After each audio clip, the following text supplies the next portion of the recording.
विद्या प्रबोधिनी career academy Nagpur मार्फत मी स्वप्नील कांबळे तुमचं स्वागत करतो आहे। MPSCचे ऑनलाईन क्लासेस आपण बघतो आहे, त्याच्यामध्ये जो विषय आपला सुरू आहे तो आहे मॉडर्न हिस्ट्री। मॉडर्न हिस्ट्रीमध्ये आज आपण जो टॉपिक बघणार आहोत त्या टॉपिकचं नाव आहे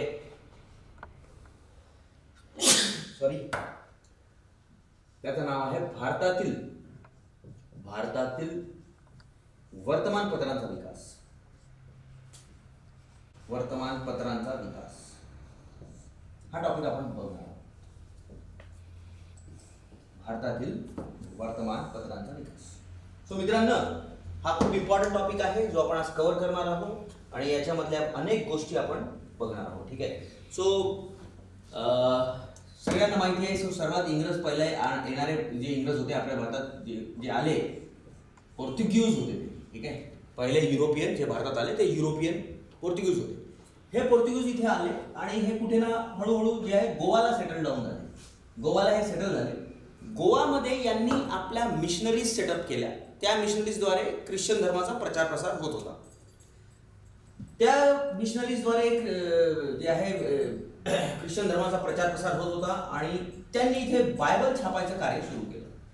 आणि मग हळूहळू जे आहे पोर्तुगीज पासून जे आहे पहिली प्रिंटिंग प्रेस भारतात आली। पहिली प्रिंटिंग प्रेस जी भारतात आली त्याचं वर्ष आहे 1556।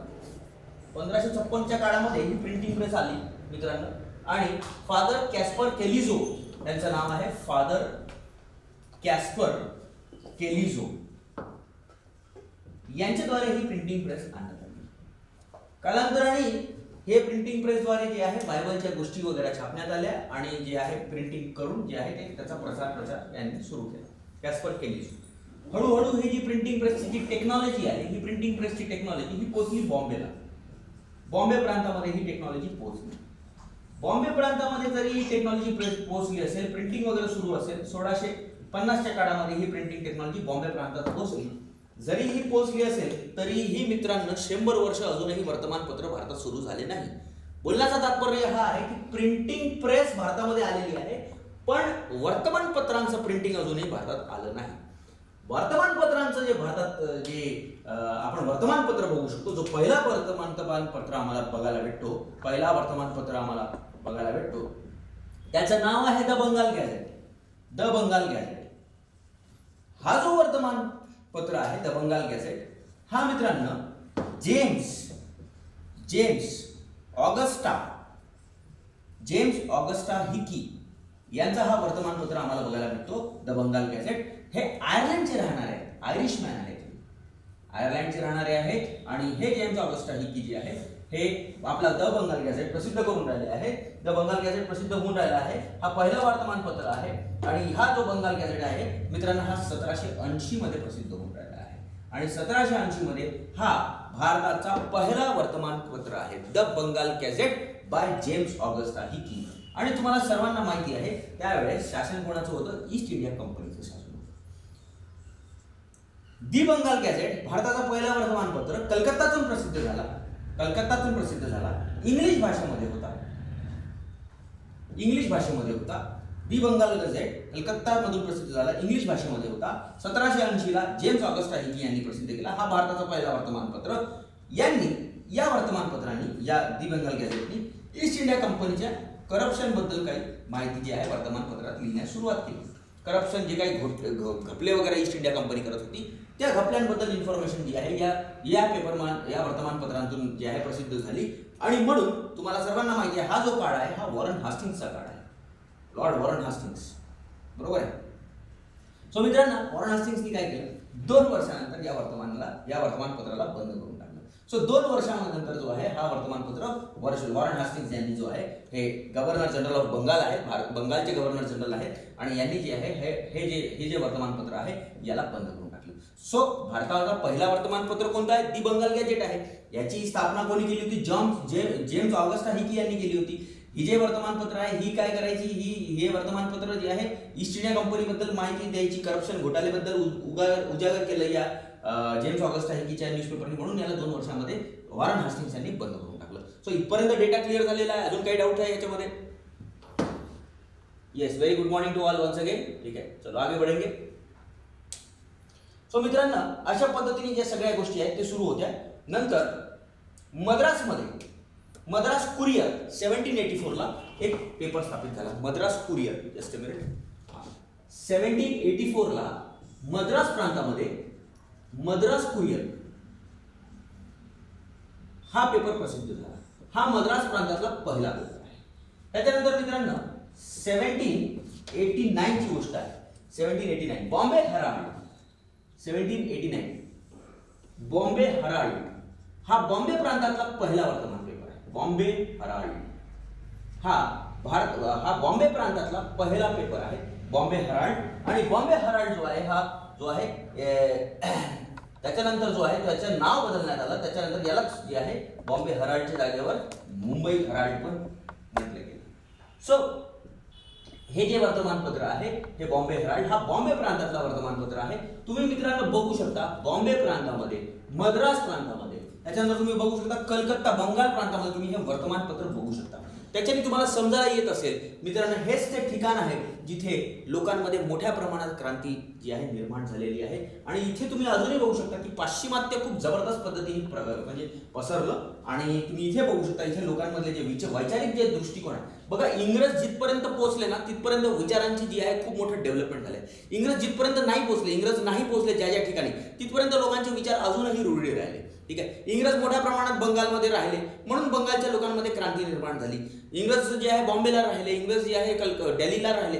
तर ज्या ज्या ठिकाणी आता गावाखेड्यांमध्ये इंग्रज बरेचसे उत्तर प्रदेश, बिहार या क्षेत्रामध्ये आपल्याला इंग्रज कधी जाताना असं दिसत नाही खासकर. सो इकडे तुम्ही बघू शकता अजूनही रूढी विचारधारा तुम्हाला दिसून पडते. सो एनिवेज तो टॉपिक नंतरचा आहे. आता आपण पहिले ह्या वर्तमानपत्रांचे हे जे बेसिक इन्फॉर्मेशन आहे याला आपण कंप्लीट करतो आहे. मद्रास कुरिअर नावाचा जो वर्तमानपत्र आहे हा मद्रास प्रांतातला पहिला वर्तमानपत्र आहे. बॉम्बे हराल्ड किंवा मुंबई हेराल्ड, ठीक आहे, हा बॉम्बे प्रांतातला पहिला वर्तमानपत्र आहे 1789 चा. सो अशा पद्धतीने हे जे आहे हे इंग्रजांचे वर्तमानपत्र आहे आणि हे सगळे इंग्रजी भाषेमध्ये आहे. ठीक आहे. सो मित्रांनो, हे जेव्हा सुरू होतं, हे सर्व सुरू होतं, तर आता जेव्हा इंग्रजांना लक्षात आलं की या वर्तमानपत्रांची आता जे आहे स्टार्ट होऊन राहिलं आहे, तर यांच्यावर काहीतरी आपल्याला कायदे नक्कीच बनवले पाहिजे. सो इंग्रजांनी आता विचार केला की चला यांच्यावर कायदे बनवायचे. सो आता पुढे जे आहे या वर्तमानपत्रांसाठी कायदे पण आता येऊ लागले, ते पण आपण बघूया. ठीक आहे.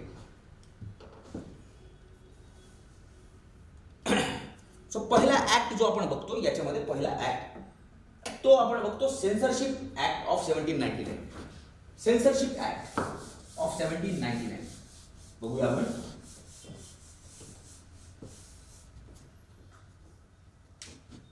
Censorship act of 1799. तुम्हाला सर्वांना माहिती आहे 1799 चा काळ, सांगायची गरजच नाहीये, कारण तुम्हाला माझ्या टिपू सुलतानची डेथ झालेली आहे 4थ्या अँग्लो मैसूर युद्ध. तुम्हाला लक्षात झालं Lord Wellesley. Censorship act of 1799 हे जो ऍक्ट आहे हा लॉर्ड वेलस्ली यांनी आणला. हा वर्तमानपत्रावरील पहिला कायदा आहे, फर्स्ट कायदा आहे भारतामध्ये, सेन्सरशिप ऍक्ट ऑफ 1799. या ऍक्टच्या अंतर्गत लॉर्ड वेलस्ली यांनी म्हटलं की बा सरकारच्या विरोधात तुम्ही काही छापू शकत नाही, सरकार विरोधात तुम्हाला काही लिहिता येणार नाही, हे लक्षात ठेवायचं आहे. त्याच्यानंतर तुम्ही जे काही प्रिंटिंग कराल, प्रेस जे आहे तुमच्या प्रिंटिंग प्रेसचा ऍड्रेस असला पाहिजे, संपादकाचं नाव असलं पाहिजे, ह्या सर्व गोष्टी असल्या पाहिजे, ऍड्रेस, संपादक. आणि तुम्हाला सेन्सरशिप घ्यावं लागेल आमच्याजवळ की तुम्ही नेमकं काय करणारा, काय छापणारा, हे सगळं जे आहे याची डिटेल आम्हाला इन्फॉर्मेशन द्यावं लागेल. तर याला जे आहे मित्रांनो या सेन्सरशिप ऍक्ट म्हणतात. ठीक आहे. सो काही पण पब्लिश करण्यापूर्वी एक कॉपी सेन्सरशिप बोर्डकडे पाठवावी लागेल. काही पण पब्लिश करण्या पहिले तुम्हाला सेन्सरशिप बोर्ड जो आहे, सेन्सरशिप बोर्ड बनवला होता, त्या सेन्सरशिप बोर्ड जवळ एक कॉपी द्यावी लागेल तुम्हाला.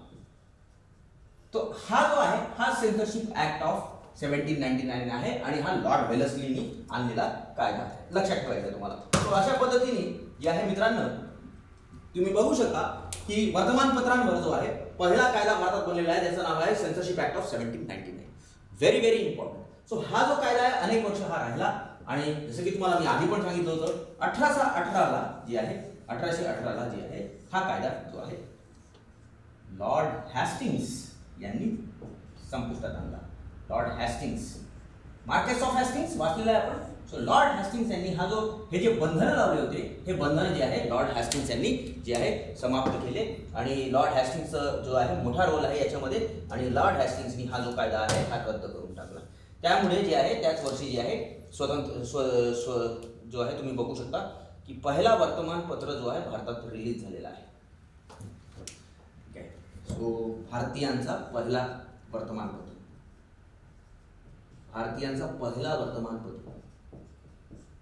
वर्निकुलर म्हणजे लोकल लँग्वेज, वर्निकुलर पेपर आहे, भारतीयांचा पेपर आहे. या पेपरचं नाव आहे समाचार दर्पण. याचं नाव आहे समाचार दर्पण. व्हेरी व्हेरी इम्पॉर्टंट मित्रांनो. समाचार दर्पण हा बंगाली मधला वर्तमानपत्र, म्हणजे भारतीयांचा पहिला वर्तमानपत्र तो आहे समाचार दर्पण. भारतीयांचा आतापर्यंत जे तुम्ही 3 वर्तमानपत्र बघितले ते इंग्रजांचे आहे. हा भारतीय भाषेमधला वर्तमानपत्र आहे, बंगाली. ठीक आहे, या भाषेमधला वर्तमानपत्र आहे समाचार दर्पण. मित्रांनो, हा वर्तमानपत्र एक बाप्टिस्ट मिशनरीचा वर्तमानपत्र होतं. Baptist missionary. आता मिशनरीचे काय अनेक नावं असतात. ठीक आहे, सेंट क्लार्क, सेंट जोसेफ, ठीक आहे, हे अनेक मिशनरीज आहेत इंग्रजांचे. त्याच्यापैकी एक बाप्टिस्ट मिशनरी होती, त्यांचा हा वर्तमानपत्र होता समाचार दर्पण, जो यांनी बंगाली भाषेमध्ये प्रसिद्ध केला. हा लोकल भाषेमधला पहिला वर्तमानपत्र आहे समाचार दर्पण. आणि यांचे जे संपादक आहेत, यांचे संपादक जे आहेत त्यांचं नाव आहे जॉन क्लार्क मार्शमॅन.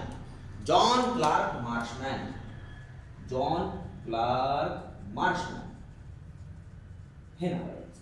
मित्रांनो, पहिला भारताचा वर्निकुलर पेपर. वर्निकुलरचा अर्थ समजा लोकल भाषा, देशी भाषेतला पहिला वर्तमानपत्र समाचार दर्पण बंगाली भाषेत होता. बाप्टिस्ट मिशनरीचा वर्तमानपत्र होता आणि याचे संपादक होते जॉन क्लार्क मार्शमॅन.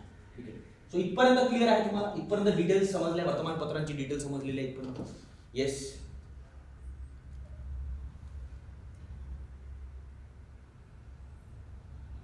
हो, त्याला शिक्षा असेल, तुम्ही त्याला काही दंड असेल. तुम्ही लॉर्ड वेल्सलीचा हा जो कायदा आहे, हा लॉर्ड वेल्सलीच्या कायद्यामध्ये बघा, भारतीयांना तर प्रॉब्लेमच नाही झाला, कारण की भारतीयांनी सुरुवातीला वर्तमानपत्र टाकलेच नाही. सुरुवातीला भारतीयांचा वर्तमानपत्रच नाही आहे. तुम्ही इथे बघू शकता 1818 नंतर इथे तर अजूनही इंग्रजांचाच वर्तमानपत्र, अजूनही भारतीय व्यक्तीचा तुम्हाला वर्तमानपत्र दिसणार नाही. भारतीय व्यक्तीचा वर्तमानपत्र तुम्हाला 1822 पासून दिसतात. आता थोड्या वेळात सांगतो मी तुम्हाला. तो इथे भारतीयांना कसं काय, म्हणजे काही शक्यताच नाही, कारण की भारतीयांनी कोणताच वर्तमानपत्र इथे सुरू अजूनही केलेला नाही आहे. सो आता आपण पुढे जाऊ आणि पुढे जाऊन बघूया की काय होतं समोर अजून. सो इथपर्यंत सगळं जे आहे आपण बघू शकतो की पहिला वर्निकुलर पेपर जो आहे तो आहे समाचार दर्पण. हा भारतीय भाषेमधला वर्तमानपत्र आहे, ज्याचं नाव आहे समाचार दर्पण. बंगाली भाषेतला हा वर्तमानपत्र आहे. सो आता पुढे जाऊन आपण अजून जो आहे पुढे जाऊया. त्याच्यानंतर 1822 ला मित्रांनो, 1822 ला बॉम्बे समाचार, 1822 ला बॉम्बे समाचार हा वर्तमानपत्र, बॉम्बे समाचार हा वर्तमानपत्र बॉम्बे पासून प्रसिद्ध झाला आणि हा भारतीयांचा पहिला वर्तमानपत्र आहे. बॉम्बे पासून प्रसिद्ध झाला, बॉम्बे पासून छापण्यात आला बॉम्बे समाचार. मित्रांनो, याचं आजचं नाव आहे मुंबई समाचार. मित्रांनो, हा जो वर्तमानपत्र आहे हा सर्वात ओल्डेस्ट न्यूजपेपर ऑफ इंडिया आहे. ओल्डेस्ट न्यूजपेपर ऑफ इंडिया आहे आणि हाच मित्रांनो हाच वर्तमानपत्र आहे जो भारतीयांनी छापला. ओल्डेस्ट न्यूजपेपर ऑफ इंडिया, लक्षात ठेवा. बॉम्बे समाचारची जी भाषा होती त्यावेळेस जो बॉम्बे समाचार छापण्यात आला तो गुजराती भाषेमध्ये होता. Very very important. मित्रांनो, याचे जे फाउंडर आहे, याचे जे संस्थापक आहेत ते एक पारसी व्यक्ती आहेत. याचे जे फाउंडर आहेत मित्रांनो, त्यांचं नाव आहे फरदोनजी मजबन. फरदोनजी मजबन असं नाव आहे यांचं फाउंडरचं. परंतु याचे जे संपादक आहेत, ज्याला आपण म्हणू एडिटर, संपादक जे आहेत ते आहेत दवे, एन दवे, निलेश दवे आहेत. निलेश दवे, करेक्ट, निलेश दवे याचे संपादक आहेत. सो मित्रांनो, इथे तुम्ही बघू शकता पहिला भारतीयांचा वर्तमानपत्र हा तुम्ही बघू शकता बॉम्बे समाचार. बॉम्बे समाचार हा भारतीयांचा प्रयत्न आहे, फर्स्ट प्रयत्न. याच वर्षी मित्रांनो, याच वर्षी 1822 ला राजा राममोहन रॉय आपला न्यूजपेपर काढून दिला आहे बंगाली. संवाद कौमुदी तुम्ही बघू शकता. त्यांच्या नंतरची प्रोसेस आहे. हा पहिला आला तर हा दुसरा आहे, लक्षात ठेवा. सो अशा पद्धतीने जी आहे इथून भारतीयांची वर्तमानपत्रांची जस्ट स्टार्टअप झालेला आहे. सो इथून जे आहे तुम्हाला पास जे आहे दिसून पडतं की इंडियन्सनी प्रयत्न सुरू केलेला आहे. ठीक आहे. नाही हे सगळं तो नंतर येणार, दर्पण वगैरे हे सगळं नंतर येणार. आपण सुरुवातीला हे बघून घेऊया काय आहे नेमकं. ठीक आहे. सो त्याच्यानंतर आपण तिथे जाऊ. ठीक आहे. अशा पद्धतीने जे आहे समाचार दर्पण जे आहे, बॉम्बे समाचार वगैरे इथून सुरुवात झालेली आहे. सो हा जो आहे बंगाली भाषेमधला आहे संवाद कौमुदी आणि इथून जे आहे तुम्ही बघू शकता जस्ट स्टार्टअप झालेलं आहे. So is this clear? इथपर्यंत क्लिअर झालेलं आहे सगळ्यांना. सो ही जस्ट स्टार्टिंग आहे. सो फ्रॉम हिअर तुम्ही बघू शकता इंडियन्सची सुरुवात केलेली आहे वर्तमानपत्र म्हणजे करण्याची, स्थापना करण्याची प्रयत्न आहे. ठीक आहे. पुढे जायचं मित्रांनो मग अशा पद्धतीने वर्तमानपत्रांची जी आहे म्हणजे सुरुवात झालेली आहे भारतामध्ये आणि वर्तमानपत्र जे आहे अशा पद्धतीने भारतीयांचा पण इथून आता सहभाग सुरू झालेला आहे. सो मित्रांनो हे बघताच लगेच जे आहे इंग्रजांनी एक परत कायदा आणला. याचं नाव आहे 1823चा जो आहे हा लायसन्सिंग ऍक्ट आहे. लायसन्सिंग रेग्युलेशन ऍक्ट आहे. तर तुम्हाला इथे शब्दांनी समजायला येत असेल. रेग्युलेशन ऍक्ट तुम्हाला इथे शब्दांनी समजायला असेल. लायसन्सिंग म्हणजे काय? लायसन्सिंग म्हणजे साधी गोष्ट, लायसन्स काढणे. सो तुम्हाला आता वर्तमानपत्र इथे भारतात प्रसिद्ध करायचं असेल तर तुम्हाला काय करायचं लागेल? लायसन्स काढावं लागेल. तर म्हणून याला म्हणतात लायसन्सिंग रेग्युलेशन ऍक्ट. आणि हे जे लायसन्सिंग रेग्युलेशन ऍक्ट ज्या वेळेस आला मित्रांनो त्यावेळेस जो बंगालचा गव्हर्नर जनरल होता त्याचं नाव होतं जॉन ॲडम्स. हे जे आहे बंगालचे गव्हर्नर जनरल आहे. लक्षात ठेवा मित्रांनो. हा जो जॉन ॲडम्स यांचा बंगालचे जे गव्हर्नर जनरल आहेत जॉन ॲडम्स हे कार्यवाहक आहेत. हे काही दिवसासाठी झाले, एका वर्षासाठीच आहेत. जॉन ॲडम्स कार्यवाहकच आहेत. आपण कदाचित बघितलं पण आहे. ठीक आहे, बघून घ्या. सो जॉन ॲडम्स हे कार्यवाहक आहे, एका वर्षासाठी आलेले आहेत आणि यांनी जे आहे लायसन्सिंग ऍक्ट जो आहे लायसन्सिंग रेग्युलेशन ऍक्ट यांनी प्रसिद्ध केला वर्तमानपत्रांसाठी. सो जो हा जो लायसन्सिंग ऍक्ट आहे याच्या अंतर्गत तुम्हाला लायसन्स काढावं लागेल आणि कुठे ना कुठे अजून प्रतिबंधित प्रक्रिया आपल्याला दिसून राहिली. कुठेतरी प्रतिबंध लावण्याचा प्रयत्न आपल्याला अजून दिसायला पडतो. इथे जे आहे कुठे ना कुठे प्रतिबंध आणि खूप कठीण प्रक्रिया जी आहे केलेली आहे वर्तमानपत्र आणि प्रिंटिंग प्रेस काढण्यासाठी. इथून लायसन्स काढणं आणि लायसन्स मध्ये अनेक गोष्टी असतील, प्रावधान असतील, ते प्रावधान इथून सुरू झालेले आहे. सो इथे जे आहे भारतीयांना कुठेतरी वर्तमानपत्रांवर जे आहे त्यांच्या वर्तमानपत्रावर स्टॉप आणायचा कसा हा प्रयत्न इथून सुरुवात झालेली आहे. ठीक आहे. सो इथे हे तुम्हाला हे सर्व पॉईंट्स लक्षात ठेवायचे आहे. त्याच्यानंतर तुम्हाला हे पण लक्षात ठेवायचं आहे की समजा काही प्रॉब्लेम सापडल्यास तुम्ही लायसन्स नाही काढलं आणि तुम्ही प्रिंटिंग करून राहिले तर तुम्हाला लायसन्स न काढता जर तुम्ही करत असाल तर तुम्हाला 400 रुपये दंड ठेवणार. विचार दंड किती मोठा आहे? 400 रुपये त्या काळामध्ये किती मोठे रुपये म्हणजे आजच 400 रुपये 500 रुपये म्हणजे आजच लोकांजवळ बापरे 500 रुपये म्हणजे भरपूर. तर त्या काळामध्ये 400 रुपये म्हणजे किती असतील? 4 लाखच्या लेवलचे असतील ते, 4 लाखपेक्षा जास्त असतील. सो ज्या वेळेस म्हणजे 1 आणा 2 आणा काय ते लोकांनी बघितलं नव्हतं. 400 रुपये दंड ठेवण्यात आला होता. किंवा तुम्ही बिना लायसन्सने समजा वर्तमानपत्र काढले तर तुम्हाला 400 रुपये दंड होणार. सो हे सर्व प्रावधान जे आहे हे इथपर्यंत जे आहे बॉम्बे समाचारच आहे पहिला वर्तमानपत्र. ठीक आहे. समाचार दर्पण जो आहे हा बंगाली न्यूजपेपर आहे, व्हर्निक्युलर ज्याला म्हणतात. ठीक आहे. तो खैर तुम्हाला तुम्ही एक वेळा परत व्हिडिओ येणार तर त्या व्हिडिओमध्ये रिवाइज करून बघून घ्या, तुम्हाला त्याच्यामध्ये अर्थ समजूनच जाईल. ठीक आहे. सो लायसन्सिंग प्रिंटिंग जे आहे सुरू झालं आणि मॅजिस्ट्रेटला जो आहे अधिकार देण्यात आला होता. तो मॅजिस्ट्रेटला हा अधिकार दिला आला होता. मॅजिस्ट्रेटला तो अधिकार देण्यात आला होता. त्याच्यानंतर तुम्हाला जे आहे माहीत पाहिजे.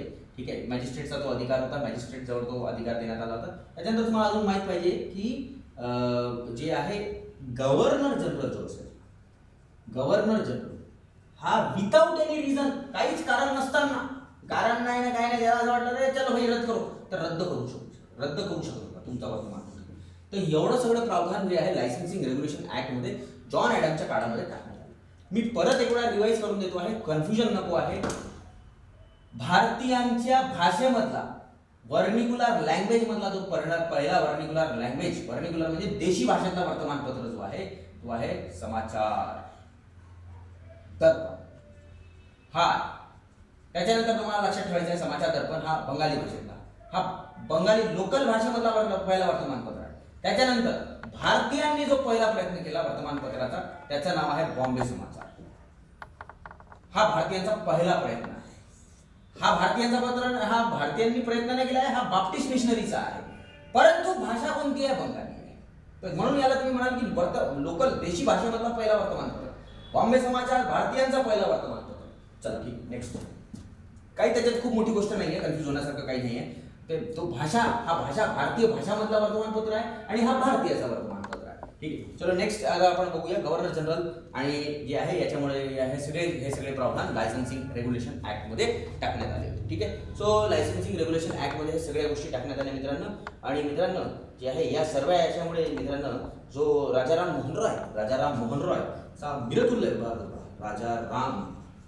मोहन रॉय यांचा जो मिरत उल अखबार मला राजाराम शिकवताना मी सांगितलं होतं, मिरत उल अखबार हा वर्तमानपत्र मित्रांनो बंद करण्यात आला. Because of this particular act, ह्या ऍक्टमुळे हा मिरत उल अखबार आहे हा बंद करावा लागला राजाराम मोहन रॉय. सो इथपर्यंत प्रावधान सुरू झालेले आहेत आणि अशा पद्धतीने आता तुम्ही कुठे ना कुठे प्रतिबंध बघायला भेटतात. ओके, सो मित्रांनो हीच कालावधी आहे मित्रांनो, 1826 ची कालावधी आहे, 1826 ची कालावधी आहे. ठीक आहे, 1826 इथे दिसत आहे. 1826 ची कालावधी आहे मित्रांनो. पहिला हिंदी वर्तमानपत्र आलेला आहे, पहिला हिंदी न्यूजपेपर, पहिला हिंदी वर्तमानपत्र सगळ्यांना माहिती आहे. कोणता आहे पहिला हिंदी? त्याचं नाव आहे उदंत मार्तंड. येस, हा पहिला हिंदी न्यूजपेपर आहे, हिंदी वर्तमानपत्र. आणि जे याचे लेखक आहे, संपादक आहे, सॉरी, त्यांचं नाव आहे, ज्यांनी हा पेपर प्रसिद्ध केला त्यांचं नाव आहे जुगल किशोर शुक्ला हे नाव आहे, जुगल किशोर शुक्ला. आणि मित्रांनो हा ज्या तारखेला प्रसिद्ध झाला 1826 आणि तारीख आहे मित्रांनो 30 मे आणि 30 मे हिंदी पत्रकार दिवस असतो, लक्षात ठेवा. हिंदी पत्रकार दिवस आहे हा. Journalism day, Hindi journalism day आहे हा हिंदी पत्रकार दिवस 30 मे. सो ठीक आहे, सो ही इन्फॉर्मेशन पण अत्यंत महत्त्वपूर्ण आहे. पहिला हिंदी वर्तमानपत्र कोणता आहे? उदंत मार्तंड. ठीक आहे, आणि तो 30 मे 1826 ला प्रसिद्ध झाला होता. हिंदी जर्नलिझम डे म्हणून याला म्हणतात. सो इथपर्यंतचे जे इन्फॉर्मेशन आहे ते तुम्हाला मी परत सांगून देतो. लायसन्सिंग रेग्युलेटिंग ऍक्ट 1823 ला प्रसिद्ध झाला. ह्या ऍक्ट अनुसार लायसन्स काढणं अनिवार्य झालं. जॉन ॲडम बंगालचे गव्हर्नर जनरल होते, त्यांनी जे आहे प्रतिबंध लावण्याचा कुठेतरी प्रयत्न केला. तुम्हाला लायसन्स काढावं लागेल. लायसन्स न काढता तुम्ही समजा हे सगळं करत असाल तर तुम्हाला 400 रुपये दंड असेल. मॅजिस्ट्रेट तुम्हाला दंड लावू शकतो. गव्हर्नर जनरल काहीही न सांगता तुमचं वर्तमानपत्र, तुमचं प्रिंटिंग प्रेस बंद करू शकतो. प्रिंटिंग प्रेस ठिकाण असते जिथून वर्तमानपत्र निघतात. ठीक आहे, सो राजाराम मोहन रॉय यांचं मिरत उल अखबार याच्या अंतर्गत बंद करण्यात आलं. ठीक आहे मित्रांनो, त्याच्यानंतर त्याच कालावधीमध्ये हिंदी मधला पहिला वर्तमानपत्र उदंत मार्तंड प्रसिद्ध झाला, ज्याचे संपादक जुगल किशोर शुक्ला होते. सो इथपर्यंतची जी हिस्ट्री आहे, जी वर्तमानपत्रांची हिस्ट्री तुम्हाला क्लिअर झाली आहे का? पटकन येस म्हणून कमेंट करा.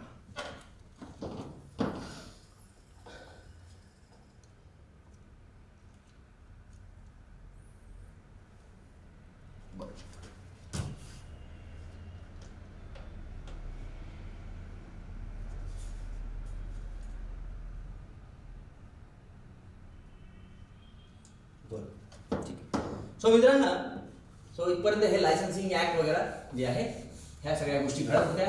आणि आताच जे आहे काही वर्षानंतर जे आहे एक सुधारवादी गव्हर्नर जनरल, भारताचे गव्हर्नर जनरल, भारतात सुधारवादी, ठीक आहे, त्यांचं नाव आहे मित्रांनो चार्ल्स मेटकाफ. आठवतं तुम्हाला चार्ल्स मेटकाफ? मित्रांनो चार्ल्स मेटकाफ तुम्हाला शिकवलेला आहे मित्रांनो. चार्ल्स मेटकाफ जे आहे ते 1835 ते 36 चा काळ आहे, एकच वर्षासाठी आहे कदाचित. ठीक आहे, तर हा जे चार्ल्स मेटकाफ आहे यांनी आल्याबरोबर जो लायसन्सिंग ऍक्ट होता तो यांनी काय करून टाकला? 1823 चा लायसन्सिंग ऍक्ट काय केला? रद्द करून टाकला. खूपच बेकार आहे. अशा पद्धतीने प्रतिबंध वर्तमानपत्रांवर लावलं नाही पाहिजे, म्हणून चार्ल्स मेटकाफ यांना वर्तमान पत्रांचा काय म्हणतात मित्रांनो? भारतात वर्तमानपत्रांचा काय म्हणतात? मुक्तिदाता आहेत हे वर्तमानपत्रांचे मुक्तिदाता. ठीक आहे, तर चार्ल्स मेटकाफ आले आणि चार्ल्स मेटकाफ यांनी हे हा जो ऍक्ट होता हा रद्द केला, म्हणून चार्ल्स मेटकाफ यांना मुक्तिदाता म्हणतात. ठीक आहे मित्रांनो, सो यांनी तो रद्द केला आणि 1835ला यांनी लिबरेटर ऑफ इंडियन प्रेस हा कायदा प्रसिद्ध केला. लिबरेटर ऑफ इंडियन प्रेसच्या अंतर्गत जे आहे काही वस्तू ठेवण्यात आल्या. त्यांनी जे आहे फक्त तुम्हाला सांगायचं आहे की तुम्ही कुठून, ॲड्रेस सांगायचा की तुम्ही कुठून पब्लिश करून राहिले. ॲड्रेस जो आहे तो असला पाहिजे. तुम्ही जे काही छापत असाल छापू शकता, वर्तमानपत्र काढू शकता, पण त्याच्यामध्ये ॲड्रेस असणं खूप ॲड्रेस, ठीक आहे, की तुम्ही कुठून छापत आहात त्याचा ॲड्रेस असणं जरुरी आहे, ठिकाण असणं जरुरी आहे, ठीक आहे. आणि संपादकचं नाव, मुद्रक नावची गरज नाही आहे, ठीक आहे. संपादकचं नाव आणि मुद्रक जे आहे, मुद्रा ज्याला आपण म्हणतो ते नाही जरी राहिलं तरी चालेल, काही प्रॉब्लेम नाही. तो liberator of Indian press act जो आहे हा यांनी प्रसिद्ध केला 1835 मध्ये चार्ल्स मेटकाफ यांनी. आणि अशा पद्धतीने जी आहे वर्तमानपत्रांची सुरुवात. तर हा चार्ल्स मेटकाफचा जो कायदा आहे हा चालत गेला मित्रांनो, असाच पद्धतीने सगळं चालू होतं, ठीक आहे. सो प्रिंटिंग प्रेस चालू होतं आणि मित्रांनो, आणि तुम्हाला सर्वांना माहीत आहे मग आता वर्तमानपत्रांचा मोठा रोल आहे. अजून वर्तमानपत्र जे आहे समोर येतात वर्तमानपत्र, आणि वर्तमानपत्र खूप सारे प्रसिद्ध होतात. आणि सगळ्यांना तुम्हाला माहिती आहे 1857ला काय झालेलं आहे. 1857ला काय झालेलं आहे, उठाव झालेला आहे. कुठे ना कुठे हा जो उठाव आहे, या उठावामध्ये डेफिनेट वर्तमानपत्रांचा रोल आहे. वर्तमानपत्रांनी पण रोल प्ले केलेला आहे. सो 1835 नंतर 1857 पर्यंत कोणताच कायदा नाही आहे, आणि या कालावधीमध्ये उठाव झालेले आहेत, लक्षात असू द्या. सो इथे उठाव झालेला आहे, आणि उठावामध्ये वर्तमानपत्राचा रोल आहे. तर वर्तमानपत्रांमुळे उठाव झाला तर काही इंग्रज चूप बसणार आहेत, काही इंग्रज डेफिनेटली काहीतरी इथे जे आहे प्रतिबंध लावण्याचा प्रयत्न करतात, ठीक आहे. तो प्रतिबंध आपण बघूया.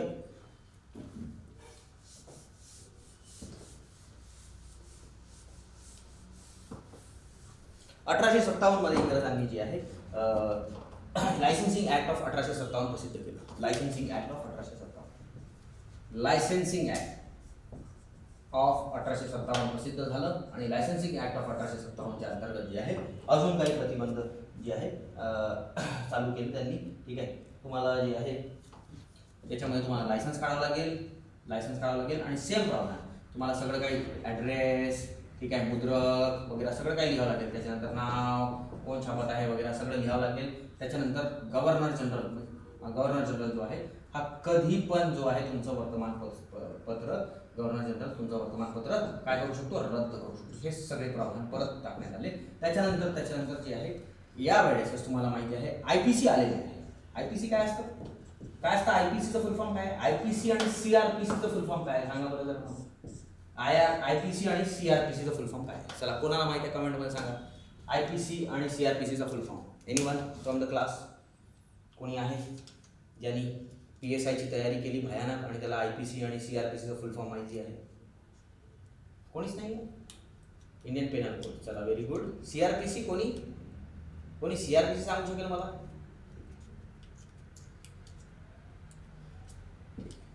Very good. Criminal procedures. Okay. So आयपीसीच्या अंतर्गत एक धारा झाली. आयपीसीची धारा 124A. आयपीसीची धारा 124A 1862 मध्ये टाकण्यात आली. ठीक आहे. एक होमवर्क देतो तुम्हाला. होमवर्क आहे एक माझ्याकडून तुम्हाला. सीआरपीसी आणि आयपीसी कोण गव्हर्नर जनरल असताना प्रसिद्ध झाले हे तुम्हाला होमवर्क देत आहे. गव्हर्नर जनरल किंवा व्हाईसरॉय जो कोणी असेल, आयपीसी सीआरपीसी कोण गव्हर्नर असताना हे टाकण्यात आले, हे नेमकं आले, हे तुम्ही काढा. ठीक आहे. हे होमवर्क. खैर आता तो टॉपिक गव्हर्नर जनरलचा टॉपिक तर समाप्त झालेला आहे. आता इथे या विषयावर प्रिंटिंग प्रेसचा टॉपिक आहे. मराठीचे पण आपण वर्तमानपत्र बघू, चिंता करू नका. ठीक आहे. ते पण बघू. सो 1862 मध्ये आयपीसी आणि सीआरपीसी प्रसिद्ध झाले. आयपीसी सीआरपीसी मध्ये तर नाही, पण आयपीसी मध्ये जे आहे धारा 124A ऍड करण्यात आली. आणि समजा तुम्ही सरकार विरोधात काही लिहित असाल, इंग्रजांविरोधात काय त्यांना जर वाटत असेल की तर तुमच्यावर राष्ट्रद्रोहाचा आरोप, डायरेक्ट राष्ट्रद्रोह तुमच्यावर, लक्षात ठेवा, राष्ट्रद्रोह तुमच्यावर टाकण्यात येणार आणि तुम्हाला अटक, अरेस्ट काहीही तुम्हाला करता येणार. ठीक आहे. सो हा 1862 मध्ये आयपीसी मध्ये पण हा प्रावधान ऍड करून टाकला. ठीक है. Mayo, okay, elegant. ठीक है. फिर अलग अलग आंसर्स है. ठीक है. Go with it. थोड़ा सा उसके ऊपर में पढ़ाई करो, क्या क्या है उसको पढ़ने की कोशिश करा. ठीक है. सो अशा पद्धतीने जी आहे जनताला समजा तुम्ही म्हणजे लोकांना तुम्ही भडकावून राहिले, तुमचे भडकवण्याचे भडकवण्याचं काम जर तुम्ही करून राहिले आहेत, तर भडकवण्याचे कार्य जर तुम्ही करत असाल तर तुमच्यावर ही कलम लावण्यात येणार, तुम्हाला अटक करण्यात येणार. तुम्ही तुमच्या लिखाणाने तुम्ही भडकवण्याचं कार्य करत असाल तर हे सगळं होणार. तर अशा पद्धतीने मित्रांनो जे आहे वर्तमानपत्र खूप साऱ्या भारतीयांनी वर्तमान इथून जे आहे सुरू झालं आणि खूप सारे या 1862 ते 1877च्या कालावधीमध्ये अनेक भाषांमध्ये वर्तमानपत्र सुरू झाले. बंगाली, मराठी, गुजराती कित्येक तरी वर्तमानपत्र येऊ लागले. ठीक आहे. सो आता या वर्तमानपत्रांमुळे एक प्रकारची क्रांती लोकांमध्ये निर्माण झाली. सो आता आपण अजून पुढे जाऊ आणि अजून बघूया काय झालं समोर. सो मित्रांनो, लॉर्ड लिटन हे भारताचे व्हाईसरॉय म्हणून आले. लॉर्ड लिटन भारताचे व्हाईसरॉय म्हणून आले. लॉर्ड लिटन आले. ठीक आहे. लॉर्ड लिटन भारताचे व्हाईसरॉय म्हणून. तुम्हाला सर्वांना माहिती आहे लॉर्ड लिटन कधी येतात. सो लॉर्ड लिटनचा जो काळ आहे हा लॉर्ड लिटनचा काळ आहे. कधीचा काळ आहे लॉर्ड लिटनचा सांगा बरं पटकन. लॉर्ड लिटनची कालावधी सांगा बरं मला. 1876 ते 1880 आहे का? येस. हा जो लॉर्ड लिटनचा जो काळ आहे, येस, लॉर्ड लिटनचा जो काळ आहे मित्रांनो, याच्यामध्ये ना भयंकर प्रॉब्लेम झाले. 1876-77ला भयानकच दुष्काळ पडलं. बंगाल पूर्ण भारतातच दुष्काळ होता. कितीतरी लाखो लोक, करोडो लोक मेले दुष्काळामुळे. लाखो लोकांची डेथ झाली दुष्काळामुळे. आणि हे साहेब 1877ला काय भरवून राहिले? दिल्ली दरबार भरवून राहिले. दिल्ली दरबारमध्ये हे पहिलं दिल्ली दरबार आहे. या दिल्ली दरबारमध्ये मिरवणूक काढून करोडो लाख रुपये खर्च करून टाकले. इथे एक तर दुष्काळ आणि त्याच्यामध्ये तुम्ही पैसे खर्च करून आले भयानक. सो अशा पद्धतीने जे कार्य आहे हे दिल्ली दरबार वगैरे हे सगळं भरवणं हे शोभते का यांना? सो म्हणून यांच्यावर टीका केली भारतीय वर्तमानपत्रांनी. जे भारतीय वर्तमानपत्र होते, भारतीय लोकांचे जे वर्तमानपत्र, त्यांच्यावर भयानक टीका. म्हणून या लॉर्ड लिटननी काय आणलं मित्रांनो? Vernacular press act 1878. Vernacular press ऍक्टलाच मुस्कट दाबीचा कायदा पण म्हणतात. काय आहे हे? काय हा मुस्कट दाबीचा कायदा नेमकं काय आहे?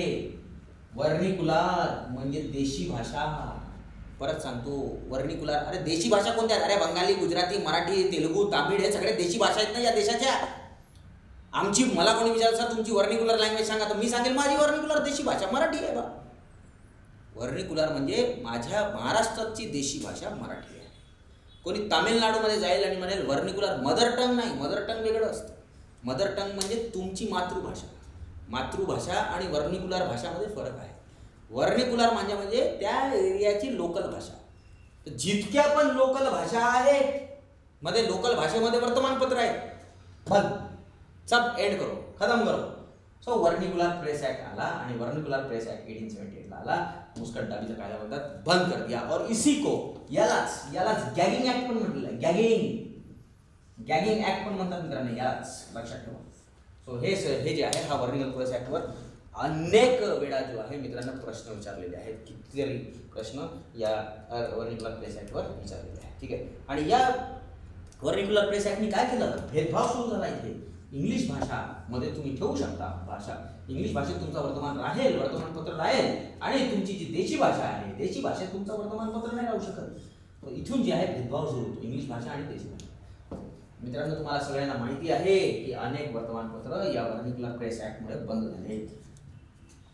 एक आहे ईश्वरचंद्र विद्यासागर यांचा सोमप्रकाश, हा बंद झाला.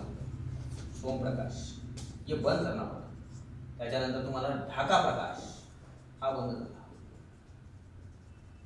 ठीक आहे. हे 2 वर्तमानपत्र बंद झाले. आणि मित्रांनो, तुम्हाला माहिती आहे अमृत बाजार पत्रिका, अमृत हे आधी पण सांगितलं होतं तुम्हाला. अमृत बाजार पत्रिका रातोरात या वर्तमानपत्राने स्वतःला कशात चेंज करून टाकलं होतं? स्वतःला इंग्लिश मध्ये चेंज करून टाकलं. यांनी आपली भाषा चेंज केली होती. अमृत बाजार पत्रिका हा वर्तमानपत्र आहे. कोणाचा आहे पटकन कमेंटमध्ये सांगून द्या मला.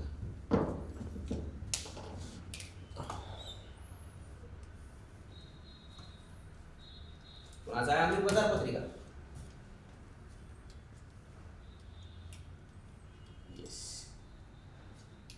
शिरशी कुमार घोष.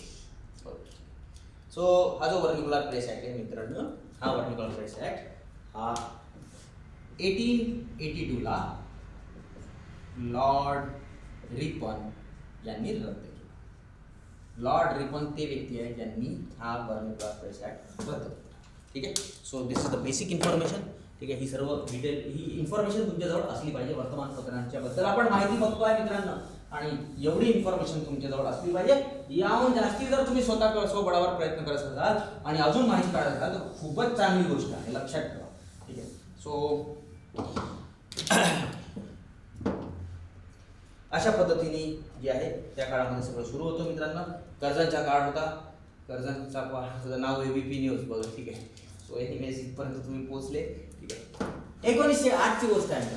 1908 कर्जन आला. कर्जांच्या काळामध्ये खूप विद्रोह, खूप प्रॉब्लेम झाले. कर्जांच्या नीतीजमुळे, कर्जांच्या पॉलिसीजमुळे जे आहे 1908 कर्जांच्या या पॉलिसीमुळे भारतामध्ये उग्रवाद निर्माण झालेला आहे, क्रांतिकारी निर्माण झाले आहे, गरम दल आहे ना ज्याला आपण म्हटलेलं आहे ना. सो हे जे आहे 1908 मध्ये जे आहे हे सगळ्या गोष्टी निर्माण झाल्या. 1908 मध्ये परत एक वर्तमानपत्रांवर एक कायदा आलेला आहे. त्याचं नाव आहे 1908 न्यूजपेपर ऍक्ट. याच्यामध्ये तुम्हाला जे आहे न्यूजपेपर ऍक्टच्या अंतर्गत तुम्हाला जे आहे वर्तमानपत्रातील लेखमुळे हिंसा जर झाली, लेखांमुळे जे तुम्ही लिहिलेले आहेत लेख, त्याच्यामुळे समजा हिंसा होत असेल तर तुमच्यावर कारवाई करण्यात येणार. आणि तुम्हाला जे आहे तुमची संपत्ती, प्रेस वगैरे सगळं जप्त करणार. तुमची प्रेसची संपत्ती ही सगळी काय होणार? जप्त होणार. ठीक आहे. जप्त होणार सगळं काय. आणि तुमच्यावर दंड आहे. इथे दंड आहे 10,000 रुपयाचा दंड आहे. 15 दिवसाच्या आत तुम्ही अपील करू शकता. 15 दिवसाच्या आत तुम्ही अपील करू शकता. कुठे अपील करू शकता? हायकोर्टात अपील करू शकता. हायकोर्ट आहेत ना, हायकोर्टात तुम्ही अपील करू शकता. हे सर्व प्रावधान इथून सुरू झालेले आहेत. सो मित्रांनो याच काळामध्ये जे आहे मित्रांनो तुम्हाला माहित असलं पाहिजे, केसरी चे संपादक आहेत टिळक यांनी मुझफ्फरपूर बॉम्ब केसवर काही लिहिलं आहे. मुझफ्फरपूर बॉम्ब खटला 1907 राईट वाचलाय आपण. मुझफ्फरपूर बॉम्ब खटल्यावर यांनी लिहिलं होतं आणि त्याच्यामुळे त्यांना जे आहे मित्रांनो 6 वर्षाची 6 इयर्सची जेल झाली. ठीक आहे. कुठे? मांडले. सो हे सर्व डिटेल्स तुम्हाला माहिती पाहिजे. अनेक गोष्टी त्यांना हे पहिल्यांदा नाही झालेली आहे तशी जेल, त्याच्या आधी पण झाली होती. त्याच्याबद्दल तुम्ही नक्कीच वाचून घ्या. सो हे सर्व जे आहे भारतातील वर्तमानपत्रांचा हा डिटेल जो आहे तुम्हाला बेसिक इन्फॉर्मेशन आहे ती तुम्हाला असली पाहिजे. ठीक आहे. सो मित्रांनो आता आपण मराठी वर्तमानपत्रावर घेऊया. सो इथपर्यंतची जी गोष्ट आहे ती क्लिअर झाली आहे सगळ्यांना? इथपर्यंतची माहिती? येस.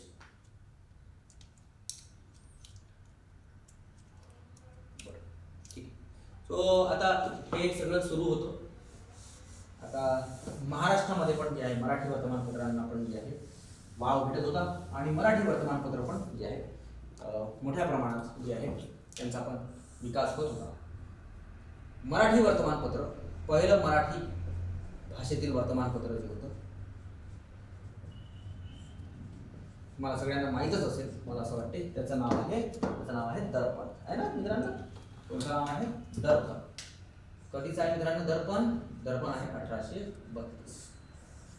बाळशास्त्री जांभेकर यांचं हे वर्तमानपत्र आहे. बाळशास्त्री जांभेकर. तर आता एक अजून इन्फॉर्मेशन, बाळशास्त्री जांभेकर यांचं वर्तमानपत्र हे इंग्लिशमध्ये पण आणि मराठीमध्ये पण होतं. लक्षात ठेवा, दोन्ही याच्यात होतं.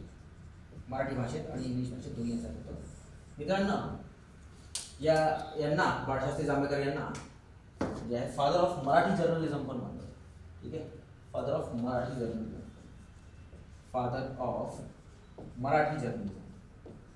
जर्नलिझम म्हणजे press. Father of Marathi journalism पण म्हणतात. Father of Marathi journalism Balshastri Jambhekar हा पहिला वर्तमानपत्र मराठी भाषेत.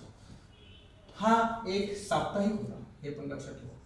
हा एक साप्ताहिक होता. साप्ताहिक म्हणजे 7 दिवसात एक वेळा, लक्षात ठेवा. त्याच्यानंतर तुम्हाला लक्षात ठेवायचं आहे मित्रांनो, हा एक साप्ताहिक होता. त्याच्यानंतर जो आहे पहिला डेली पेपर जो आला, ठीक आहे, पहिला मराठी दैनिक जो होता तो होता ज्ञानप्रकाश. पहिला मराठी दैनिक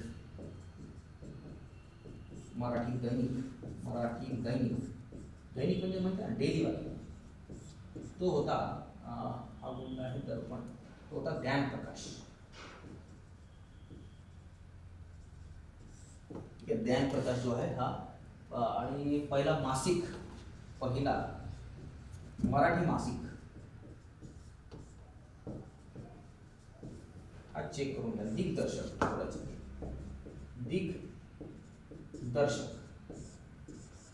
सो अशा पद्धतीने जे आहे हे मराठी न्यूजपेपर्स आहे, ठीक आहे.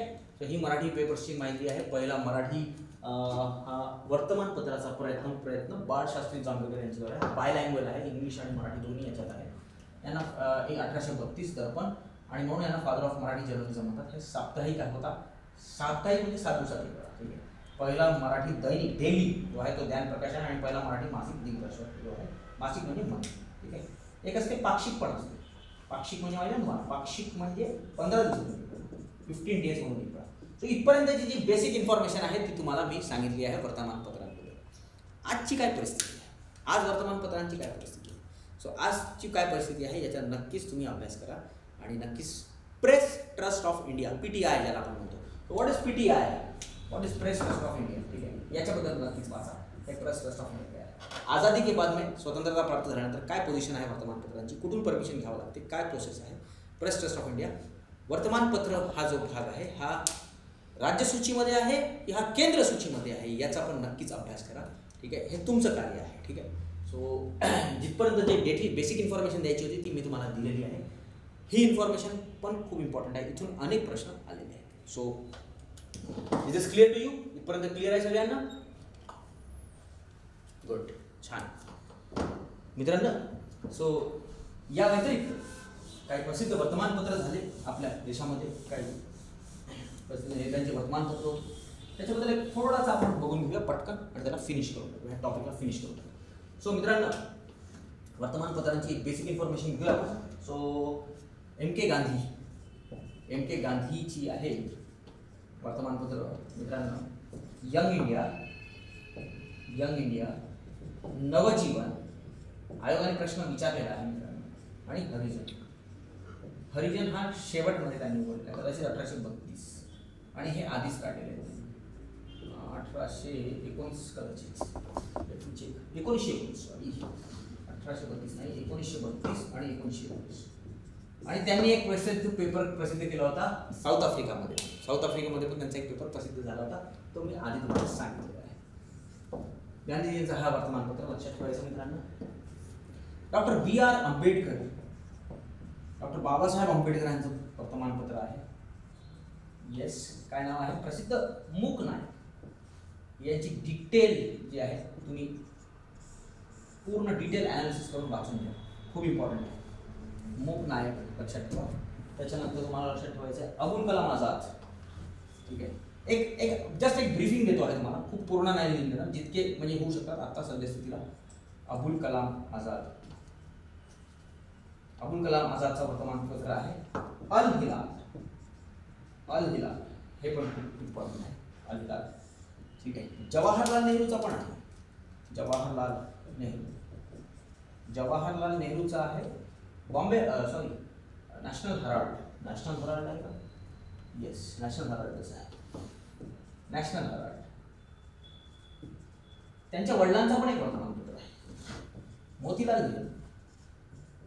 मोतीलाल नेहरूचा वर्तमानपत्र आहे द इंडिपेंडेंट, करेक्ट, इंडिपेंडेंट.